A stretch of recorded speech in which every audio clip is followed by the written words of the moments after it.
Prince చనిపోయాడు. రైనీరా టర్గేరియన్ and లేనార్ వెలారియన్ కొడుకు జెకెరిస్ టర్గేరియన్. తను నిజంగానే వాళ్ల కొడుకా కాదా అనే డిస్ప్యూట్ ఉన్నాకూడా డాన్స్ ఆఫ్ ద డ్రాగన్స్ అని పిలిచే ఈ 2 ఇయర్ సివిల్ వార్లో ఒక పెద్ద టర్నింగ్ పాయింట్ అయిన బ్యాటిల్ ఆఫ్ ద గలెట్లో చనిపోతాడు. యాక్చువల్గా రైనీరాకి ఇంకా 3 కొడుకులున్నారు: princes Joffrey, Viserys II and Aegon III. మీరు మళ్ళీ ఆ ఉసర్పర్ కింగ్ ఏగాన్ IIతోని కన్ఫ్యూజ్ అవ్వద్దు, బ్రోకెన్ లైన్లో చెప్తున్నా. మన లాస్ట్ సీన్లో వీళ్లు ఎస్సాస్ కాంటినెంట్లో ఉన్న పెంటాస్కి సేఫ్గా వెళ్లడానికి బయలుదేరతారు. తోడుగా వాళ్ల హాఫ్ సిస్టర్ రైనా టర్గేరియన్ వెళ్లాల్సి ఉండే. కాని తను వైల్డ్ డ్రాగన్ షీప్ స్టీలర్ని టేమ్ చేయడానికి వీళ్లని అలా బీచ్లో వదిలేసి వెళ్ళిపోతుంది. దాని గురించి మనం షార్ట్లో మాట్లాడుకుందాం. ఈ బ్యాటిల్ ఆఫ్ ద గలట్ అనేది రైనీరాకి ఒక పిర్రిక్ విక్టరీలానే చెప్పాలి. అంటే గెలిచినా కూడా చాలా ఘోరమైన నష్టం జరిగిందనమాట. థౌజండ్స్ ఆఫ్ మెన్, కార్లెస్ వెలారియన్ ఫ్లీట్లో 1/3 పార్ట్ పోవడం, స్పైస్ టౌన్ అండ్ హైటైడ్ మొత్తం డిస్ట్రక్షన్ అవ్వడం, అండ్ దానితో పాటు జెకరిస్ అండ్ అతని డ్రాగన్ వర్మాక్స్ కూడా చనిపోవడం ఈ వార్ వల్లనే జరిగింది. ఫైనల్గా ఒక వీక్నెస్ మొమెంట్లో రైనీరా తన హస్బెండ్ అండ్ అంకుల్ అయిన డేమన్ టర్గేరియన్ దగ్గర బాధపడుతూ అడుగుతుంది, జస్ట్ ఆ థ్రోన్ ఆఫ్ స్వాట్స్ మీద కూర్చోడానికి ఇదంతా అవసరమా అని. సీరియస్లీ మనం ఎండ్ ఆఫ్ ద డ్రాగన్స్కి ఒక స్టెప్ క్లోజర్ వచ్చేశాం. మీరు గుర్తు చేసుకుంటే దీనికి కరెక్ట్గా 78 ఇయర్స్ తర్వాత జరిగే a knight of the 7 kingdoms events టైంకి కంప్లీట్గా డ్రాగన్స్ ఎక్స్టింక్ట్ అయిపోతాయి. బుక్తోని కంపేర్ చేస్తే బ్యాటిల్ ఆఫ్ ద గలెట్ విషయంలో చాలా మేజర్ డిపార్చర్స్ ఉన్నాయన్నమాట. ఫైర్ అండ్ బ్లడ్ బుక్లో Hugh Hammer, Ulf and Addam of Hull లాంటి డ్రాగన్ సీడ్స్ స్టార్టింగ్ నుండే ఈ బ్యాటిల్లో ఫైట్ చేస్తారు. కానీ షోలో మాత్రం బ్యాటిల్ అంతా అయిపోయినాక వీళ్లు ఎండ్లో వచ్చినట్టు చూపిస్తున్నారు. దీనితో పాటు యాక్చువల్గా షీప్ స్టీలర్ రైడర్ అయిన నెటిల్స్ క్యారెక్టర్ని షోలో ఆల్మోస్ట్ రైనాతోని మర్జ్ చేసి పడేశారు. ఇంకా బెయిలా అసలు ఈ బ్యాటిల్లో ఎప్పుడూ ఫైటే చేయదు. అండ్ తన సిస్టర్ వల్లే జెకరిస్ చనిపోయాడు అనే యాంగిల్ మొత్తం షో కోసం కొత్తగా క్రియేట్ చేసిందే.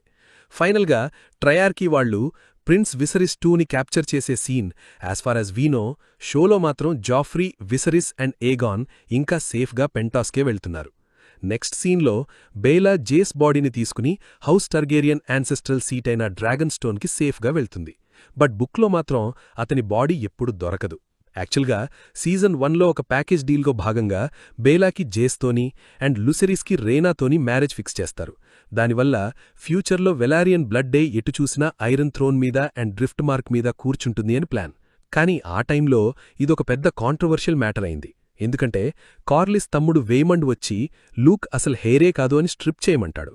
సర్ హార్విన్ స్ట్రాంగ్కి పుట్టాడుగాని రేనీరా హస్బెండ్ లేనార్ వెలారియన్ కొడుకు కాదు అనే రూమర్స్ వల్ల రచచేస్తాడు.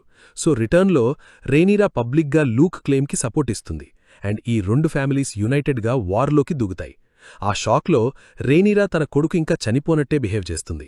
యాక్చువల్గా తనని బ్యాటిల్ నుండి సేఫ్గా ఉంచడానికి తన కొడుకు అండ్ క్వీన్స్ గార్డ్ మెంబర్ అయిన సర్ లోరెంట్ కలిసి తన చేంబర్స్లో లాక్ చేస్తారు. కానీ బుక్లో రైనీరాని ఎప్పుడూ అలా లాక్ చేసి పెట్టరు. స్ట్రక్చరల్గా దానికి బదులు తను డ్రాగన్ స్టోన్లోనే ఉంటుంది. ఎందుకంటే ఆ ట్రయార్కీ ఫ్లీట్ని ఎదుర్కోవడానికి వాళ్ల దగ్గరున్న 5 డ్రాగన్సే ఎక్కువ అని అనుకుంటారు. ఇక్కడ సర్ లోరెంట్ వచ్చి తన మిస్టేక్కి ఎగ్జిక్యూషన్కి రెడీ అని సెల్ఫ్ ఆఫర్ ఇచ్చినా కూడా రేనీరా అలా చేస్తే నా కొడుకు తిరిగి రాడు కదా అని చెప్తుంది. కాని కట్ చేస్తే తర్వాత ఎపిసోడ్లో తను ఎలా చవ్వాలో తననే చూస్ చేసుకోమనంటుంది. ఇంకొకవైపు కార్లిస్ వెలారియన్ బాస్టర్డ్ కొడుకు అయిన యాడమ్ ఆఫ్ హల్ ఆ చనిపోయిన వాళ్లలో తన ఫాదర్ కోసం వెతుకుతుంటాడు. లాస్ట్ టైం మనం సీ స్నేక్ని చూసినప్పుడు ట్రయార్కీ కమాండర్ షారకో లోహార్తోని ఫైట్ చేస్తూ అతను ఓవర్బోర్డ్ పడిపోతాడు. తర్వాత యాడమ్ సర్చ్లో తన హాఫ్ నీస్ బెయిలా కూడా జాయిన్ అవుతుంది. బెయిలాలాగా యాడమ్కి కార్లిస్తోని గ్రూ అయ్యే ఛాన్స్ ఎప్పుడూ రాలేదు. అందుకే అతను అసలు కార్లిస్ ఎలాంటి మనిషి అని తనని అడుగుతుంటాడు. ఫైనల్గా వాళ్లకి కార్లిస్ బ్రతికే కనిపిస్తాడు. తను చేసిన ఫేమస్ 9 గ్రేట్ వాయేజెస్లో ఎమాసింగ్ చేసిన కౌంట్లెస్ ట్రెజర్స్ ఉన్న హైటైడ్ రూయిన్స్ వైపు అలా చూస్తూ ఉంటాడు. బుక్లో మాత్రం హైటైడ్ మొత్తం శాక్ అయి సెట బ్లేజ్ అయిపోతుంది. అండ్ ఇక్కడ కార్లిస్ వచ్చి యాడమ్కి చెప్తాడు, నేనిప్పుడు నీకు ఇవ్వగలిగింది కేవలం ఒక నేమ్ మాత్రమే అని. కరెంట్లీ అతన్ని యాడమ్ ఆఫ్ హల్ అనే పిలుస్తారు. ఎందుకంటే హల్లోనే అతను పుట్టి పెరిగాడు కాబట్టి. ప్రాక్టికల్గా కార్లిస్కి ఆ బాస్టడీ టెయింట్ని రిమూవ్ చేసే లీగల్ అథారిటీ లేదు. అది కేవలం రెయినింగ్ కింగ్ లేదా క్వీనే చేయగలరు. కానీ హై లెవెల్లో Corlys hand of the queen కాబట్టి ఈజీగా ఒక గుడ్ వర్డ్ చెప్పి మ్యాటర్ సెట్ చేయొచ్చన్నమాట. రైనా బ్యాక్ టు బ్యాక్ తీసుకుని వేల్కి వచ్చేస్తుంది. రైనీరా హాఫ్ కజిన్ అయిన లేడీ జెయిన్ యారెన్ దగ్గర సేఫ్టీ కోసం. యాక్చువల్గా తను ఆ చిన్న ప్రిన్సెస్ని అలా వదిలేసి గలట్ దగ్గర చేసిన మెస్ వల్ల ఇప్పుడు డ్రాగన్ స్టోన్కి తిరిగి వెళ్లే చాయిసే లేదు. దానికి తోడు జేస్ చనిపోయాడు అనే విషయం లేడీ యారెన్ చెప్తేనే తనకి తెలుస్తుంది. రైనా ఏమైనా అసైలం అడుగుతుంది గాని లేడీ యారిన్ మాత్రం క్వీన్తో ఉన్న రిలేషన్స్ని స్పాయిల్ చేసుకోవడానికి బిల్కుల్ రెడీగా లేదు. కాని కట్ చేస్తే రైనా ఒక యునీక్ డీల్ మాట్లాడుతుందన్నమాట. ఈ చిన్న ప్రిన్సెస్తో రైనా వేలికి రాకముందే లేడీ జెయిన్ యారెన్కి ఒక డ్రాగన్ ఇస్తామని ప్రామిస్ చేస్తారు. కాని వచ్చిన డ్రాగన్స్ చూస్తే తోకిలాగా చిన్నగా ఉన్నాయని, వాటిని ఫ్లై చెయ్యలేం అండ్ అసలు వేల్ని ఎలా డిఫెండ్ చేస్తాయి అని ఆమె ఫుల్ ఫైర్లో ఉంటుంది. సో ఎప్పుడైతే రైనా వచ్చి షీట్ స్టీలర్ ప్రొటెక్షన్ ఇస్తా అని ఆఫర్ చేస్తుందో ఆమెకు తనకి రావాల్సింది కరెక్ట్గా వచ్చినట్టు అనిపిస్తుంది. ఇంక రైనా చెప్పేదాన్ని బట్టి షీట్ స్టీలర్ మీద ఉన్నది తనే అని ఎవ్వరూ చూడలేదు. ఇన్ఫ్యాక్ట్ రేనీరా అండ్ డేమన్ దీని గురించి బ్రీఫ్గా డిస్కస్ చేసుకోవడం కూడా మనం వింటాం. ఏగాన్ మెన్లో ఎవరైనా ఈ వైల్డ్ డ్రాగన్ని క్లెయిమ్ చేశారా అనే భయంతోని ఆ రైడర్ ఎవరో కనుక్కొని రమ్మంటుంది రేనీరా. లేడీ యారెన్ బేసిక్గా ఏం చెప్తుందంటే, లుక్, నేను డ్రాగన్ని ఎక్కడికి వెళ్ళాలి అని డిసైడ్ చేయలేను, సో నువ్వు నా కళ్ల ముందు కనపడకుండా ఉంటే చాలు అని చెప్పేస్తుంది. So right now Rhaenyra story line almost నా లవ్ లైఫ్ లాగానే ఫుల్లీ హోల్డ్లో పడిపోయింది. ఇంకొక వైపు జేసన్ లానిస్టర్ బ్యాడ్ డేస్ నడుస్తున్నాయి. Last episode battle of the lake షోర్లో అతని హెడ్ పోయింది అండ్ ఈ ఫైట్ మనకి స్క్రీన్ మీద ఎక్కడ చూపియనే లేదు. మీరు గుర్తు చేసుకుంటే జేసన్ ఎవరో కాదు, సీజన్ 1లో రేనీరాని కోట్ చేసిన క్యాస్టర్లీ రాక్ లార్డ్. అతను టైలెండ్ లానిస్టర్కి ట్విన్ బ్రదర్. ఇంకా టైలెండ్ మాత్రం ప్రెజెంట్ ఎంఐఏ, ఎందుకంటే బ్యాటిల్ ఆఫ్ ద గలెట్లో Sharako Lohar ship bitch fist నుండి అతన్ని తోసేస్తారు. ఇక్కడ మెన్ అందరూ ఫిష్ ఫీడ్ అనే వర్డ్స్తోని ఒక సాంగ్ పాడడం మనం వింటాం. ఈ నేమే బ్యాటిల్ ఆఫ్ ద లేక్ షోర్కి వచ్చిన నిక్ నేమ్ అనమాట. ఎందుకంటే ఆ వాటర్లో ఎంతోమంది చనిపోయి పడ్డారంటే ఆ డెడ్ బాడీస్తోనే అక్కడున్న ఫిష్ మొత్తం ఫీడ్ అయ్యాయి అని అంటారు.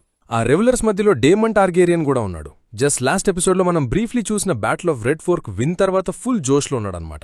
ఈ రెడ్ ఫోర్క్ అనేది హ్యారెన్హాల్కి నార్త్ వెస్ట్లో ఉన్న రివర్లాండ్స్లో one of the 3 main rivers. దానితో పాటు లార్డ్ ఆఫ్ బ్యారోటన్ అయిన సర్ రాడ్రిక్ డస్టిన్ కూడా ఇక్కడ ఉన్నాడు. అతను తనతో పాటు వింటర్ వూల్స్ అని పిలిచి 2000 కంటే ఎక్కువ నార్దర్న్ ఫోల్జర్స్ని తీసుకునొచ్చాడు. And then lord of the Riverlands అయిన ఆస్కర్ టల్లీ కూడా ఇక్కడే ఉన్నాడు. ఇంక మనం ఈజీగా మిస్ అయ్యే ఛాన్స్ ఉన్న మరొక క్యారెక్టర్ ఆలిసాన్ బ్లాక్వుడ్. దీన్నే బ్లాక్ యాలీ అని కూడా అంటారు. ఈమె ఫ్యూచర్లో లార్డ్ ఆఫ్ వింటర్ఫెల్ అయిన క్రీగన్ స్టార్క్ని మ్యారేజ్ చేసుకుంటుంది. డేమన్ చేస్తున్న ఈ ఫీస్ట్ని Harrenhal castellan and current master of whisperers Larys స్ట్రాంగ్కి గ్రేట్ అంకుల్ అయిన సర్ సైమన్ స్ట్రాంగ్ వచ్చి ఇంటరప్ట్ చేస్తాడు. అతను వైన్తోని పాటు జకారిస్ చనిపోయాడు అని ఒక చాలా బ్యాడ్ న్యూస్ డైరెక్ట్గా తీసుకునిస్తాడు. డేమన్ వెంటనే డ్రాగన్ స్టోన్కి వెళ్లాల్సుంటుంది. అక్కడ అతను క్వీన్తోని కలిసి కింగ్స్ ల్యాండింగ్ని క్యాప్చర్ చేయడానికి రైడ్ చేస్తాడు. యాక్చువల్లీ ఇదంతా క్వీన్ ఆలిసన్ ప్లానే. రేనీరా బ్లడ్లెస్ కూతోని, అంటే ఎక్కువ బ్లడ్ షెడ్ లేకుండా సిటీని తిరిగి తీసుకోవాలి అని ఆమె ప్లాన్ చేస్తుంది. Are let's say somewhat bloodless కూ అన్నమాట. డేమన్ డ్రాగన్ కరాక్సిస్ది ఒక గార్జియస్ షాట్ తర్వాత మనకి హ్యారెన్హాల్ విచ్ ఆలిస్ రివర్స్ కనిపిస్తుంది. ఆమె ఆ వారియర్ ప్రిన్స్తోని చాలా ఆమినస్లీ, అంటే ఒక డేంజర్ టూన్లో చెప్తుంది. అతనిక్కడికి రావడం చాలా విషయాలకి ఎండ్ కార్డ్ పడ్డానికి అండ్ ఇంకొన్ని కొత్తవి స్టార్ట్ అవడానికి సైన్ అని. సీజన్ 2 ఫినాలేలో ఆలిస్ డేమన్ వియర్వుడ్ ట్రీని టచ్ చేసినప్పుడు అతనికి ఫ్యూచర్ విజన్ చూపిస్తుంది. ఆ ఫ్యూచర్లోనే నైట్ కింగ్ రావడం, డెనారిస్ టార్గేరియన్ డ్రాగన్స్ బర్త్ అండ్ అతని ఓన్ డెత్ అన్నీ ఉంటాయి. సో ఇక్కడ ఆలిస్ చెప్పే మాటలకి డబుల్ మీనింగ్ ఉందన్నమాట. అది కూడా మీరు ఆమె మాటల్ని నిజమని నమ్మితే. ఫస్ట్ క్లియర్ మీనింగ్ ఏంటంటే మనం డేమన్ ఎండ్ని చూడబోతున్నాం. And second, the great song of ice and fire ఈవెంట్స్కి ఇదే స్టార్టింగ్ పాయింట్. చాలా వెనక్కి వెళ్తే సీజన్ 1లోనే కింగ్ విసారిస్ 1 రేనీరాని క్వీన్ చెయ్యాలని డిసైడ్ అయినప్పుడు Aegon the conqueror prophetic dream గురించి తనకు చెప్తాడు. ఆ డ్రీమ్ ఏంటంటే ప్రపంచం మీదకి ఒక పెద్ద డార్క్నెస్ స్వీప్ ఓవర్ అవుతుందని. అండ్ ఆ కోల్డ్ అండ్ డార్క్ని ఎదిరించి రెల్మ్స్ అన్ని యునైట్ చెయ్యాలంటే కేవలం ఒక్క టార్గేరియన్ మాత్రమే ఐరన్ థ్రోన్ మీద కూర్చోవాలి అని. రివర్లాండ్స్లో డీమన్ స్ట్రాటజిక్ మనూవరింగ్కి, అంటే అతని ప్లాన్స్ అన్నీ వర్కౌట్ అవ్వడానికి ఆలిస్ రివర్సే మెయిన్ రీజన్. రేనీరా కాజ్లోకి రావాలనికి బిల్కుల్ ఇష్టం లేని లార్డ్ గ్రోవర్ టల్లీ సపోర్ట్ ఎలాగైనా తెచ్చుకోవాలనుకున్నప్పుడు ఆమె డేమన్కి ఏం చెయ్యొద్దు అని చెప్తూ జస్ట్ 3 డేస్లో విండ్ షిఫ్ట్ అవుతాయని ప్రామిస్ చేస్తుంది. కట్ చేస్తే 3 డేస్ తర్వాత గ్రోవర్ కన్వీనియంట్గా చనిపోతాడు.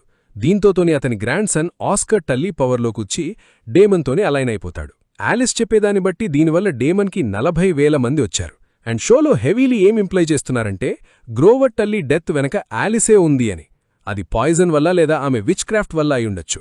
సో ఇప్పుడు ఆలిస్ తన రిమ్యునరేషన్ కలెక్ట్ చేసుకోవడానికి వచ్చింది. ఆమె చేసిన సర్వీస్కి రివార్డ్గా హ్యారెన్హాల్ అడుగుతుంది. కానీ డేమన్కి మాత్రం ఏం నేమ్, టైటిల్ లేదా నోబుల్ హస్బెండ్ లేని ఒక మియర్ మిడ్ వైఫ్కి హ్యారెన్హాల్ ఇవ్వడం చాలా ఎక్కువ కాస్ట్ అనిపిస్తుంది. మేబీ ఆమెకి ఇంకేమైనా వేరే ప్రైజ్ ఇవ్వచ్చేమో అని చూస్ చేస్తాడు. కానీ ఆలిస్ మాత్రం చాలా ఇన్సిస్టెంట్గా ఉంటుంది. ఆమెకి హ్యారెన్హాల్ తప్ప ఇంకేమీ సాటియేట్ చేయలేదు. ఈ ప్లేస్కి అండ్ ఇక్కడున్న మ్యాజిక్కి ఆమెతోని ఏదో స్ట్రాంగ్ కనెక్షన్ ఉందన్నమాట. కానీ ఆమెకు కావలసింది దొరికేలా లేదు. అందుకే ఆమె డీమన్కి ఒక వార్నింగ్ ఇచ్చి వెళ్ళిపోతుంది. Do not come back here, remember why I called you. అంటే నువ్విక్కడే చావబోతున్నావని అతనికి వచ్చిన విజన్ని మళ్లీ గుర్తు చేస్తుంది. మీకెప్పుడైనా మీ వైఫ్తోని ఒక chilly awkward car ride experience ఉంటే లార్డ్ లారిస్ అండ్ కింగ్ ఏగోన్తోని ట్రావెల్ చేస్తే ఎలా ఉంటుందో ఈజీగా అర్థమైపోతుంది. లాస్ట్ ఎపిసోడ్లో వాళ్ళ లైఫ్ సేవ్ చేసుకోవడానికి లారిస్ వాళ్ళ ట్రూ ఐడెంటిటీస్ని క్వీన్ రెయినీరా సైడ్ ఉన్న హౌస్ డార్క్లింగ్ సోల్జర్స్కి రివీల్ చేస్తాడు. వీళ్ళని డస్కెండేల్కి తీసుకెళ్లి అక్కడ్నుంచి డ్రాగన్ స్టమ్కి షిఫ్ట్ చేసి క్వీన్స్ జస్టిస్ని ఫేస్ చేయాలి అని ప్లాన్. కాని లక్కీగా భీనమైన సిచ్యువేషన్లో ఉన్న కింగ్కి లక్ కలిసొస్తుంది. ట్రయార్కి రెమినెంట్స్ వచ్చి వాళ్ళ క్యారవాన్ని అంబుష్ చేస్తారు. సో వీళ్ళు ఈజీగా ఎస్కేప్ అయిపోతారు. ఇన్ఫాక్ట్ మన ఏగాన్ కూడా గ్యాప్ చూసి ఒక క్విక్ లిటిల్ స్టాబీ అంటే ఒక పొడుపు పొడుస్తాడనమాట. లారిస్ దగ్గర బ్రావోస్లో ఉన్న ఐరన్ బ్యాంక్ వరకు వెళ్లడానికి సరిపడా గోల్డ్ ఉంది. యాక్చువల్లీ కింగ్స్ ల్యాండింగ్ లీవ్ చేయడానికి ముందే హ్యారెన్హాల్ వెల్త్ మొత్తం సీక్రెట్గా ఆడే ఇక్కడికి షిఫ్ట్ చేశాడు.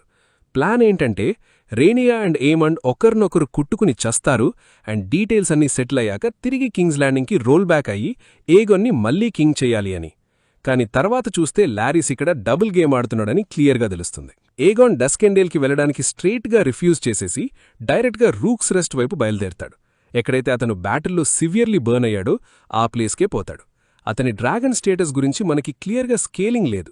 కానీ ఎపిసోడ్ 205లో సర్ క్రిస్టన్ కోల్ చెప్పేదాన్ని బట్టి లాంగ్ ఇన్ ద డయింగ్ స్టేజ్లో ఉన్న ఆ డ్రాగన్ని చూసుకోవడానికి ఒక గ్యారసన్ని అక్కడే వదిలేస్తారు.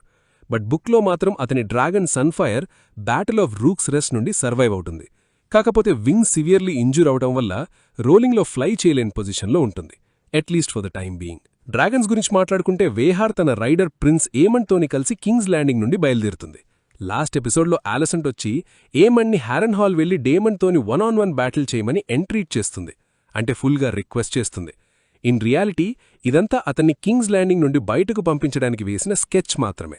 సో గట్టిగా రెయినీరా వచ్చి టేకోవర్ చేయొచ్చు అని. ఎప్పుడైతే ఏమండ్ సిటీ నుండి డిపార్చర్ అవుతాడో ఆలసెంట్ వచ్చి city watch commander sir లూఫిల్ లార్జెంట్తో Parle అంటే మీటింగ్ మాట్లాడుతుంది. డేమండ్తో ఉన్న లాంగ్ టైం ఫ్రెండ్షిప్ వల్ల అతను రెయినీరా కాస్కే సింపథెటిక్గా ఉంటాడని ఆమెకు తెలుసు. Back in the day Daemon కమాండర్గా ఉన్నప్పుడే సర్ లూథర్ని సిటీ వాచ్ మెంబర్ చేశాడు. సర్ లూథర్ని రెయినీరా వచ్చినప్పుడు ఎంత తక్కువ బ్లడ్ షెడ్ అయితే అంత మంచిదని, అందుకే రెడ్ కీప్ వాచ్మెన్ అండ్ సోల్జర్స్ని స్టాండ్ డౌన్ అవ్వమని చెప్పడానికి ఆలిసెంట్ ప్లాన్ చేస్తుంది. లక్కీలీ ఆలిసెంట్ వెనక క్వీన్ హెలెనా అథారిటీ కూడా ఉంది. ఎందుకంటే ఏమండ్ సిటీ నుండి డిపార్చర్ అయ్యాక హెలెనాకే ఫుల్ పవర్ వస్తుంది కాబట్టి. ఇంకొక వైపు ఉల్ఫ్ అండ్ హడ్ ఇద్దరూ వాళ్ల పోస్ట్ని వదిలేసుకొచ్చినందుకు డేమన్ దగ్గర గట్టిగా రెప్రిమాండ్ అవుతారు. ఎస్పెషలీ ఉల్ఫ్ గాడికి ఇది ఇంకా షేమ్ఫుల్ విషయం, ఎందుకంటే వాడు బెయిలోన్ టార్గేరియన్ కొడుకు అని ఫీల్ అవుతాడు. యాక్చువల్లీ లైన్లో చూస్తే డేమన్ అండ్ లేట్ కింగ్ విసారిస్కి హాఫ్ బ్రదర్ అనమాట. యాక్చువల్లీ ఒకవేళ వేహార్ అటాక్ చేస్తే హ్యారెన్హాల్లో ఉండాలని ఉల్ఫ్ అండ్ అడామ్కి స్ట్రిక్ట్ ఆర్డర్స్. కానీ ఇప్పుడు చూస్తే ఆ క్యాసిల్ బేసికలీ డిఫెన్స్లెస్ అయిపోయింది. గుల్లెట్ దగ్గర వాళ్ళ హెల్ప్ అవసరమని ఆలిస్ చెప్పడం వల్లే వీళ్ళు వాళ్ళ పోస్ట్ని వదిలేశారు. దానికి తోడు ఆ ప్లేస్లో ఒక క్రీపీ వైబ్ ఉండడం కూడా ఇంకొక రీజన్. హవెవర్ ఇదంతా ఆలిస్ విల్లింగ్లీ లేదా అన్విల్లింగ్లీ పార్టైన ఒక గ్రేటర్ ప్లాన్లో భాగమై ఉండొచ్చు. ఎందుకంటే ఈ సీక్వెన్స్ ఆఫ్ ఈవెంట్స్ వల్ల ఫైనల్గా ఏమండ్ డైరెక్ట్గా ఆమె లోపలోనే వచ్చి పడతాడు. డేమన్ తన ఫార్మర్ పారమోర్ మైసారియాతోని ఒక 1-on-1 మీటింగ్లో ఉన్నాడు. వీళ్ళిద్దరికీ ఒక సార్డిడ్ హిస్టరీ ఉందన్నమాట. ఒకప్పుడు మైసారియా ఓట్టో హైటవర్కి ఇన్ఫార్మ్ వేసింది. అందుకే డేమన్ అతని ఐజ్లో ఆమెని అస్సలు నమ్మదు. But at the same time prince Jaehaerys assassination, అది మన బ్లడ్ అండ్ చీజ్గా పాపులర్ కదా, దానికి కావలసిన ఇంటెలిజెన్స్ గ్యాదర్ చేయడంలో ఆమె మెయిన్ రోల్ ప్లే చేసింది. క్వీన్ రెయినీరాకి కూడా సర్ ఆరిక్ కార్గిల్ అతని ట్విన్ బ్రదర్లా డిస్గైజ్ అయ్యి అసాసినేట్ చేయడానికి వచ్చాడు అని అలర్ట్ చేసి ఆమె తన వర్త్ ఏంటో ప్రూవ్ చేసుకుంది. అసలు అలాంటి ఇన్ఫో చెప్పకుండా మైసారియా ఈజీగా డ్రాగన్ స్టోన్ నుండి వెళ్ళిపోయి ఉండొచ్చు. రెయినీరా మీద రొమాంటిక్ ఇంట్రెస్ట్ ఒకటి ఉన్నా హైటవర్స్ని వీళ్ళిద్దరూ కామన్ ఎనిమీలా చూస్తారు. మైసారియాకి హైటవర్స్ అంటే తను లైఫ్ అంతా ఫైట్ చేసిన సిస్టమిక్ క్రూయల్టీకి పర్ఫెక్ట్ ఎగ్జాంపుల్. సీజన్ 1లో ఫ్లీ బాటంలో నడుస్తున్న క్రూయల్ చైల్డ్ ఫైటింగ్ రింగ్స్ని షట్డౌన్ చెయ్యాలి అని కండిషన్ పెట్టి ఏగాన్ రెడ్ కీప్ నుండి వెళ్ళిపోయిన ప్లేస్ లొకేషన్ని ఆటో హైటవర్కి చెప్తుంది. కాని ఆటో ఆ ప్రామిస్కి తక్కువ వాల్యూ ఇవ్వకుండా లైట్ తీసుకుంటాడు. దీన్ని బట్టి స్మాల్ ఫోక్ సఫరింగ్ గురించి అతనికి జీరో రిగార్డ్ అని క్లియర్ అయిపోతుంది. మైసారియా డేమన్కి క్లియర్గా చెప్తుంది, నువ్వు క్వీన్ ట్రస్ట్ని ఇంకా ఎర్న్ చేసుకోలేదు అని. సో రెడ్ కీప్లో రెయినీరా ఎనిమీస్ని లిటరల్గా కట్ డౌన్ చేస్తూ తన లాయల్టీని స్ట్రెంగ్త్ ద్వారా చూపించడానికి డేమన్ ట్రై చేస్తాడు. రైనీరా వచ్చినప్పుడు సిచ్యువేషన్ హ్యాండిల్ చేయడానికి ఆలిసెంట్ స్మాల్ కౌన్సిల్ మీటింగ్కి పిలుస్తుంది అండ్ కింగ్స్గార్డ్ మెంబర్ అయిన సర్ రికార్డ్ని వెళ్లి trusted Hightower knight sir స్టెఫాన్ని తెసుకురమ్మని చెప్తుంది. కాని మనం చూస్తాంగా సర్ రికార్డ్తోని ఒకటే చేయడు. బౌలీగా lord of laws Jasper Wylde దగ్గర క్వీన్ ట్రీజన్ గురించి అంతా చెప్పేస్తాడు. బుక్లో అసలీ సీనే ఉండదు. జాస్పర్ కూడా ఇదొక మంచి ఆపర్చునిటీ అని క్వీన్ ట్రీజన్ గురించి తెలుసు కాబట్టి బ్లాక్మెయిల్ చేసి ఏమైనా చెయ్యొచ్చు అని అనుకుంటాడు. ఇక్కడ ఆలిసెంట్ ఆ టర్టిల్ పేపర్ వెయిట్ని యూస్ చేసి జాస్పర్ని ఫెండ్ ఆఫ్ చేసే సీన్లో ఒక సూపర్ ఈస్టర్ ఎగ్ ఉంది. ఆ టర్టిల్ హౌస్ ఎస్టర్మాంట్కి సిగిల్, అంటే హౌస్ వైల్డ్కి స్టామ్లాండ్స్లో ఉన్న rival house. Plus George RR Martin చిన్నప్పుడు తన పెట్ టర్టిల్స్ని రైవల్ లార్డ్స్ అండ్ నైట్స్లా వాళ్లు క్యాసిల్స్ కోసం స్కీమ్ చేసుకోవడం, వార్ చేసుకోవడం, అసాసినేట్ చేసుకోవడంలా ఇమాజిన్ చేసుకునేవాడు. బుక్లో జాస్పర్కి ఐరన్ రాడ్ అని నిక్నేమ్ ఉంది. మష్రూమ్ అకౌంట్ బట్టి ఆ నేమ్ అతని మెంబర్ స్టిఫ్నెస్ వల్ల వచ్చింది అని అంటారు. అతనికి 4 పెళ్లంతోని మొత్తం 29 చిల్డ్రన్ అండ్ లాస్ట్ వైఫ్ కూడా ఎగ్జాషన్తోనే చనిపోయింది. సో వాడు టోటల్గా హార్న్ డాగ్ అని క్లియర్గా తెలుస్తుంది. Luckily grand maester Orwyle and sir Steffon entrance ఇవ్వడంతోని జాస్పర్ అక్కడితోనే ఆగిపోతాడు. కరెక్ట్గా ఎపిసోడ్లో ఈ పార్ట్ నుండే మనకి క్లియర్గా అర్థమైపోతుంది ఎవరు ఏగాన్కి లాయల్గా ఉంటారు అండ్ ఎవరు డ్రాగన్ క్వీన్ని వెల్కమ్ చేయడానికి రెడీగా ఉన్నారు అని. రైనీరా కింగ్స్ ల్యాండింగ్ వైపు బయలుదేరుతుంది. As usual lord Bartimos Celtigar and maester Gerardys ఆమెని వెళ్లొద్దు అని గట్టిగా వార్న్ చేస్తారు. ఎగ్జాక్ట్లీ ఇదే రీజన్ వల్ల రైనీరా మైసారియా వైపు అట్రాక్ట్ అయింది. తన బ్లాక్ కౌన్సిల్లో ఉన్న మిగతా మెన్ లాగా కాకుండా మైసారియా ఎప్పుడూ ఒక డిఫరెంట్ పర్స్పెక్టివ్ ఆఫర్స్ చేస్తుంది. రైనీరాని ప్రొటెక్ట్ చేయాల్సిన ఒక వీక్ ఉమన్లా ఎప్పుడూ చూడదు. ఆమె రైనీరా క్రౌన్ తీసుకుని అక్కడే ఉంటుంది అండ్ టార్గెట్ రీచ్ అయ్యాక తనాని కూడా పిలుస్తారు అని ఆశిస్తుంది. డేమన్ వచ్చి మైసారియాని నమ్మద్దు అని డిస్ట్రస్ట్ ఎక్స్ప్రెస్ చేసినా కూడా రైనీరా సింపుల్గా చెప్పేస్తుంది, నాకు నీ అప్రూవల్ ఏం అవసరం లేదు అని. ఇంకొక వైపు సిటీని క్యాప్చర్ చేసే ప్రాసెస్లో డేమన్ వచ్చి హ్యూ అండ్ ఉల్ఫ్ని ఫ్లై కవర్ ఇవ్వమని ఆర్డర్ ఇస్తాడు. హారెన్హాల్లో ఆర్డర్స్ని డిసబే చేసిన తర్వాత ఇప్పుడు వీళ్ళిద్దరూ ఇప్పుడైనా ఆర్డర్స్ కరెక్ట్గా ఫాలో అవుతారా లేదా అనేది దీంతోనే టెస్ట్ అయిపోతుంది. కట్ చేస్తే కోర్ట్యార్డ్లో క్వీన్ హెలీనా ఈ టైంలో క్యాటర్పిల్లర్ని చూడడం ఎంతో స్ట్రేంజ్గా ఉంది అని రిమార్క్ చేస్తుంది. ఒక క్యాటర్పిల్లర్ బటర్ఫ్లైలా ఎలా మారుతుందో ఇది కూడా ఫ్యూచర్లో రాబోయే పెద్ద చేంజ్కి ఫోర్ షాడోయింగ్ అనమాట. ట్రాక్ రికార్డ్ చూస్తే హెలీనా ఎప్పుడైనా ఒక బగ్, ఇన్సెక్ట్ లేదా యానిమల్ని చూసిందంటే అది పక్కా ఏదో ఒక ఘోరమైన బ్యాడ్ ఇన్సిడెంట్కి సైనే. ఒకప్పుడు మిల్లీపీట్తో ఆడుకుంటున్నప్పుడే ఐమండ్ ఒక ఐ లూజ్ అవుతాడని ప్రెడిక్ట్ చేసింది. ఒక స్పైడర్ వైపు చూస్తూ green and black threads weaving చేస్తున్న లూమ్ గురించి మాట్లాడి గ్రీన్స్ అండ్ బ్లాక్స్ మధ్య రాబోయే సివిల్ వార్ని ప్రాఫెసై చేసింది. ఇంకా ర్యాట్స్ చూసిన ప్రతిసారి ఆమె ఎక్స్ప్రెస్ చేసిన fear rat catcher blood and cheese వల్ల ఆమె కొడుకు చనిపోతాడు అనేదానికి ఫోర్ షాడోయింగ్. అండ్ ఫైనల్గా బీస్ట్ బినీత్ ద బోర్డ్స్ గురించి ఆమె చెప్పిన మాటలు ఏగన్ కారనేషన్ టైంలో రెయినిస్ టార్గేరియన్ డ్రాగన్ మెలీస్ డ్రాగన్ పిట్ ఫ్లోర్స్ని బద్దలు కొట్టుకొని వచ్చిన ఇన్సిడెంట్కి పర్ఫెక్ట్ ప్రిడిక్షన్ అనమాట. హెలీనా దగ్గర నాథ్కి చెందిన బటర్ఫ్లైని డిపిక్ట్ చేసే ఒక బుక్ కూడా ఉంది. దాని టైటిల్ ఆలిసియోనీ ఆఫ్ నాథ్. యాక్చువల్లీ సమ్మర్ సీలో ఉన్న సొథోరియోస్కి నార్త్ వెస్ట్లో ఉండే ఒక ఐలండే ఈ నాథ్. మన డానరీస్ హెరాల్డ్ మిసాండీ కూడా ఇక్కడికి చెందిన ఆమె. ఈ ఐలండ్లో ఉండే బటర్ఫ్లైస్ వల్ల బటర్ఫ్లై ఫీవర్ అనే ఒక డెడ్లీ ప్లేగ్ వస్తుంది. సో దానివల్ల చుట్టూ ఉన్నవాళ్లు మొత్తం చేస్తారు. సో ఈ పర్టిక్యులర్ బటర్ఫ్లైని ఆలిసియోనీ అని పిలుస్తున్నారంటే అది పక్కా ఆలిసెంట్ నేమ్తో చేసిన ఒక ప్లే అయ్యుండొచ్చు. ఎందుకంటే ఆలిసెంట్ కూడా తన చుట్టూ ఉన్నవాళ్లని చంపేస్తున్న ఒక ప్లేగ్ లాగే బిహేవ్ చేసిందని మనం ఆర్గ్యూ చేయొచ్చు. ఆలిసెంట్ ఫస్ట్ తన డాటర్ దగ్గరొచ్చి రైనీరా ఎప్పుడైనా ఇన్వేడ్ చేయొచ్చు అని ఇన్ఫార్మ్ చేసినప్పుడు హెలీనా సింపుల్గా అడుగుతుంది, will there be a battle అని. హెలీనా షాయదేమనుకుని ఉండొచ్చంటే తన మదర్ వచ్చి సికీ డిఫెన్స్ కోసం డ్రీమ్ ఫైర్ డ్రాగన్ని తీసుకురమ్మంటుందేమో అని. సీజన్ 2 ఫినాలేలో హెలీనా గట్టిగా చెప్పేస్తుంది, నేను ఏగన్తోని హారెన్హాల్కి డ్రాగన్ మీద రాను అని. కాని తనకి ఇష్టమైన వాళ్లని ప్రొటెక్ట్ చేసుకోవాలంటే తను డ్రీమ్ ఫైర్ని రైడ్ చెయ్యదు అని దానికి మీనింగ్ కాదు గదా. బుక్లో ఈ పాయింట్కొచ్చేసరికి హెలీనా కంప్లీట్గా మ్యాడ్ అయిపోయి ఉంటుంది. రైడ్ చేసే పొజిషన్లో అసలు ఉండదు. కానీ షోలో చేస్తున్న చేంజెస్ చూస్తుంటే ఎనీథింగ్ ఈజ్ పాసిబుల్ అనమాట. గార్డ్స్ని స్టాండ్ డౌన్ చేయమని ఆర్డర్ ఇవ్వడానికి ఆలిసెంట్కి హెలీనా అండ్ ఆమె ఉన్న క్వీన్ అథారిటీ ఫుల్గా అవసరం. అండ్ ఇక్కడే ఆలిసెంట్ ఓపెన్గా అడ్మిట్ చేస్తుంది, నేనొక పెద్ద మిస్టేక్ చేశాను అండ్ కింగ్ విసేరిస్ ఎప్పుడూ ఏగాన్నే సక్సెసర్ చెయ్యాలని అనుకున్నాడు అని నేనిప్పుడు గట్టిగా చెప్పలేను అని. హెలీనా బ్రదర్స్ విషయంలో ఆమె కంప్లీట్గా ఫెయిల్ అయింది. కానీ ఇప్పుడు ఆమె తీసుకునే యాక్షన్స్ వల్ల అట్లీస్ట్ హెలీనాని సేవ్ చేసి కోర్టు గొడవలు లేని ఒక పీస్ఫుల్ లైఫ్ని, అంటే ఎక్కడైతే ఆమె ప్రశాంతంగా చికెన్స్ని పెంచుకోవచ్చో అలాంటి లైఫ్ని ఇవ్వచ్చు అని అనుకుంటుంది. గార్డ్స్ని స్టాండ్ డౌన్ చేయమని ఇచ్చే కమాండ్ వెనుక ఒక సెన్సిబుల్ రేషనల్, అంటే ఒక మంచి లాజిక్ ఉందన్నమాట. రెయినీరా తనతో పాటు 4 డ్రాగన్స్ని తీసుకునొస్తోంది. కింగ్ ఆల్రెడీ యాబ్డికేట్ అయిపోయాడు, అంటే పదవిని వదిలేశాడు. ప్రిన్స్ రీజెంట్ ఏమో ఫ్లైట్ మోడ్లోకి వెళ్ళిపోయాడు. సో పీస్ మెయింటైన్ చేయాలంటే ఇప్పుడు ఇదొక్కటే కరెక్ట్ వే. ఇప్పుడు వాళ్ల చాయిస్ డ్రాగన్ ఫైర్లో కాలిపోతారా లేదా డ్రాగన్ క్వీన్ని లోపలికి వెల్కమ్ చేస్తారా? ఇంకొక విపు వేగార్ కనపడగానే క్రిస్టాన్ కోల్ అండ్ హైటవర్ ఫుల్గా రిజాయిస్ అవుతారు, అంటే ఫుల్ హ్యాపీ అయిపోతారు. దాని మీనింగు వాళ్ళు హ్యారెన్హార్కి ఎంబార్క్ అవ్వాలని, అంటే బయల్దేరాల్సిన టైం వచ్చింది అని. హ్యారెన్హాల్ ఇప్పుడు ఎయిమ్ అండ్ సీజ్లో ఉంది. సీజన్ 2లో వాళ్ళంకుల్ ఎలా అయిపోయాడో వీడు కూడా అలాగే ఆ ఎంబాటిల్డ్ ఫోర్ట్రెస్ని టేకోవర్ చేస్తాడు. ఇన్ఫ్యాక్ట్ వీళ్ళిద్దరి మధ్య చాలా సిమిలారిటీస్ కనిపిస్తాయి. లైక్ ఇద్దరూ కెస్టలన్ డైనింగ్ హాల్లోకి ఎంటర్ అయ్యే స్టైల్ ఒకటేలా ఉంటుంది. కానీ సర్ సైమన్ స్ట్రాంగ్ విషయంలో మాత్రం ఏమండ్ డేమన్ లాగా ఫగివింగ్గా ఉండడు. అతన్ని అండ్ అతని కిన్ని కోల్డ్ బ్లడ్లో నరసింహస్వామిలా నరకడం స్టార్ట్ చేస్తాడు. కాని అంతేలో ఒక బ్లేడ్ వచ్చి అతని బ్యాక్లో గట్టిగా పియర్స్ అవుతుంది. దీంతోటి వాడు డైరెక్ట్గా ఆలిస్ రివర్స్ మర్సీ మీద బ్రతకాల్సి వస్తుంది. ఒక healer and top level which ముందే అలా ఇంజ్యూర్ అవ్వడం అంటే మామూలు విషయం కాదు గదా. జస్ట్ గుర్తు చేసుకోండి, ఆమెకి హ్యారెన్హాల్ కావాలి. సో తనకి హెల్ప్ చేసినందుకు డేమన్ ఇవ్వనిది ఏమండ్ ఆమెకి ఇవ్వడానికి రెడీ అవుతాడా లేదా అనేటి చూడాలి. క్వీన్ అండ్ ఆమె డ్రాగన్స్ అరైవల్ చూసి కింగ్స్ ల్యాండింగ్ సిటిజన్స్ మొత్తం ఫుల్ పానిక్లో పడిపోతారు. And rightly so. వాళ్ల సిటీ మొత్తం బర్న్ టు ది గ్రౌండ్ అయిపోతుందా అనే భయమే వాళ్లకి.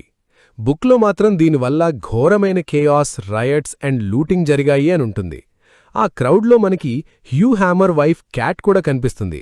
లాస్ట్ టైం అతను ఆమెను చూసినప్పుడు నేను డ్రాగన్ని క్లెయిమ్ చేసి నిన్నొక లేడీని చేస్తా అని ప్రామిస్ చేస్తాడు. పైగా ఉల్ఫ్తోని నేను టర్గేరియన్ని రోయ్ అని బిల్డప్ ఇచ్చాడు చూడు. వాడి ఫ్రెండ్స్ కూడా ఇక్కడే కనిపిస్తారు. ఏగాన్ మెన్లో మ్యాక్సిమం మెంబర్స్ వాళ్ల వెపన్స్ని డౌన్ చేసేశారు లేదా ఎస్కేప్ అయిపోయారు.